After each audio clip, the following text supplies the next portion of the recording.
La Chine se prépare à une nouvelle vague de Covid-19. Des professionnels de la santé ont récemment découvert 120 nouveaux sous-variants. Alors que l'Occident commence à tourner la page de la pandémie, la Chine, elle, pourrait bien repartir sur un nouveau chapitre. De plus, Pékin abandonne la production de ses traitements nationaux en raison de leur faible taux d'efficacité. Que signifie cette vague imminente pour le monde? Qu'en pensez-vous? Faites-le nous savoir ci-dessous et abonnez-vous si vous ne l'avez pas encore fait.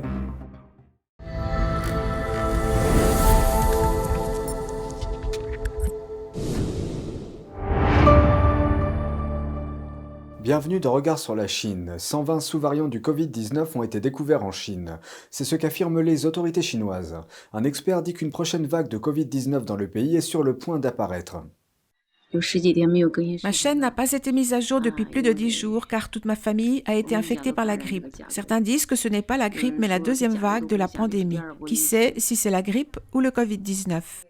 Selon le Centre chinois de contrôle et de prévention des maladies, 4 nouveaux sous-variants du virus Covid-19 ont été découverts récemment. Depuis la réouverture du pays à la fin de l'année dernière, 120 sous-variants ont été découverts à l'intérieur de ses frontières. Cette découverte suscite de nouvelles inquiétudes quant aux mutations de l'infection. En outre, la production du premier médicament fabriqué en Chine pour traiter le Covid-19 a été suspendue en raison de sa faible efficacité. Avec la réapparition du virus dans plusieurs provinces chinoises, le directeur du Centre national chinois des maladies infectieuses a récemment prédit que le Covid-19 se propagerait beaucoup plus rapidement que la grippe en Chine, et que la prochaine vague de cette pandémie touchera le pays en mai et juin de cette année. La Chine prévoit également de relancer les tests de dépistage du Covid-19 avec quelques changements. Cette fois, il ne s'agira pas de tester en masse tous les habitants d'une ville donnée. Au lieu de cela, les travailleurs de la santé effectueront des contrôles aléatoires et ponctuels dans les établissements médicaux du pays. Les autorités affirment que leur objectif est de repérer les données incomplètes et sous-déclarées concernant le Covid-19. Cette démarche s'inscrit dans le contexte du système en Chine qui, par le passé, a fortement sous-déclaré ses chiffres en matière de santé. Les républicains de la Chambre des représentants enquêtent sur l'administration Biden pour abus de pouvoir. Ils affirment que la Maison-Blanche a supprimé des informations sur le Covid-19. D'un autre côté, les démocrates accusent les républicains d'instrumentaliser le débat. Voici la suite. Le gouvernement a-t-il fait pression sur les réseaux sociaux pour qu'ils censurent les Américains qui disent des choses comme l'immunité naturelle est réelle? Absolument. Le gouvernement a-t-il fait pression sur les réseaux sociaux pour qu'ils censurent des choses telles que la recherche sur les gains de fonction a eu lieu dans ce laboratoire en Chine? Absolument. Une commission parlementaire aux États-Unis examine une plainte déposée par la Louisiane et le Missouri. La plainte, qui date de mai 2022, affirme que l'administration Biden a fait preuve de collusion avec les géants des réseaux sociaux Meta, Twitter et YouTube pour censurer la liberté d'expression au nom de la lutte contre la soi-disant désinformation et la mésinformation. L'ancien procureur général du Missouri, Eric Schmidt, était l'un des témoins. Dans son exposé introductif, il a déclaré que le docteur Anthony Fauci savait que le laboratoire de Wuhan en Chine menait des recherches sur le gain de fonction. Mais il a cherché à discréditer et à étouffer la théorie selon laquelle le Covid-19 aurait fui d'un laboratoire, afin de détourner le blâme et d'éviter une responsabilité potentielle liée à la pandémie. Le procureur général du Missouri et lui-même ont quitté la salle après leur discours d'ouverture. Certains démocrates ont vivement critiqué cette décision parce qu'ils ne pouvaient pas interagir avec eux.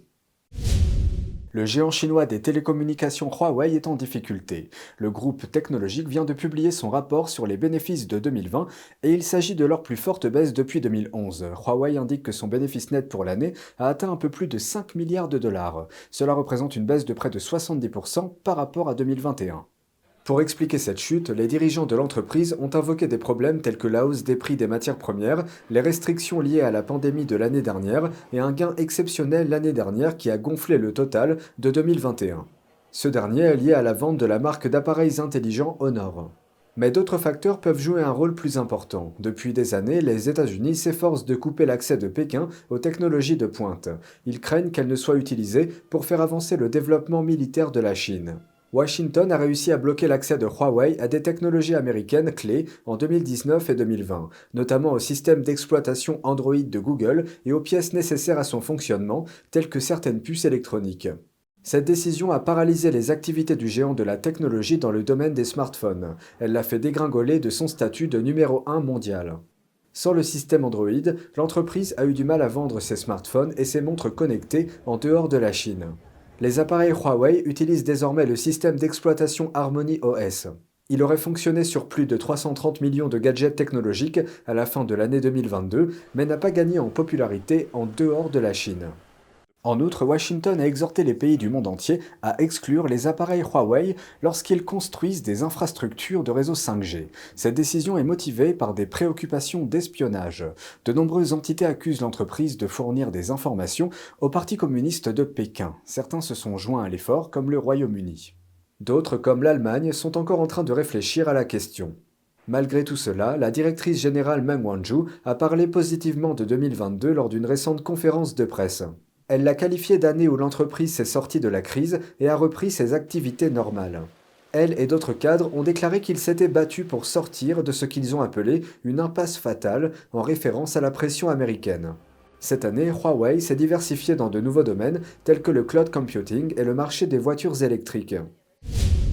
Un coup dur pour l'industrie chinoise des puces. Un autre pays adhère aux restrictions à l'exportation visant les équipements de fabrication de semi-conducteurs. Voici les détails. L'initiative américaine visant à rendre plus difficile la fabrication de puces avancée par la Chine a récemment remporté une grande victoire. En effet, le Japon est devenu le dernier pays en date à s'aligner sur les contrôles commerciaux des États-Unis en matière de technologie. Il a annoncé qu'il limiterait les exportations de 23 types d'équipements de fabrication de semi-conducteurs. Le Japon a indiqué que les fabricants d'équipements devraient demander une autorisation d'exportation pour toutes les régions. Il n'a pas précisé que la Chine était la cible de ces mesures. Le ministre japonais de l'économie et du commerce, Yasutoshi Nishimura, a déclaré que le Japon souhaitait mettre un terme à l'utilisation des technologies de pointe à des fins militaires. Les Pays-Bas, autre poids lourd de la technologie des puces, ont déclaré au début du mois qu'ils se joindraient eux aussi aux États-Unis pour restreindre les exportations.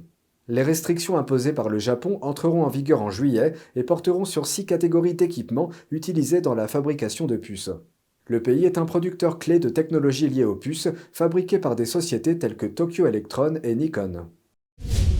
La présidente de Taïwan, Tsai Ing-wen, a quitté New York vendredi pour l'Amérique centrale. Elle a quitté les États-Unis avec un prix en main reçu la veille par un think tank connu, l'Institut Hudson.